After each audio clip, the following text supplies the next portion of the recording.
Mga bata, wag muna. Yung opening ng classes, that's a very... I will not allow the opening of classes na magdikit-dikit yung mga bata. No? Bahala na hindi na makatapos.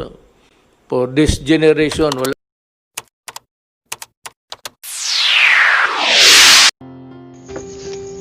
Taliwala sa nahitabo karong panahona, ang mga bata gahandom gihapon nga sila makabalik sa ilang pagskwela.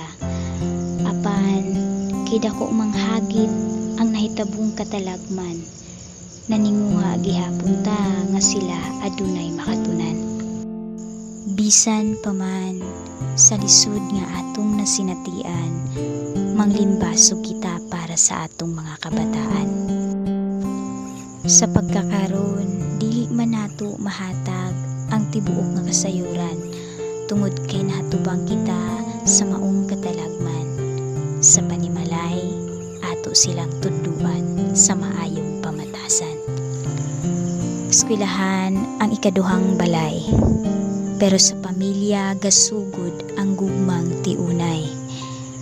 Ginikanan mao ang tinuod nga magtutudlo, maestra mutabang lamang sa pagmando. Nganong mabalaka man ta, kitang tanan pwede mamahimong maestra, bisan pag wala kay propesyon o lisensya, makahatag-tag pagtulunan matag usa. Pung panila unsaon nato pagkat-on kung ang lisod nga dalan dili nato tahakon. Unsaon nato pagkusgan kung ang katalagman ato nang talikdan. Dili pa ulahi ang tanan, kay sa katapusan makadaog kita nining katalagman, pagpakalimbasog lang.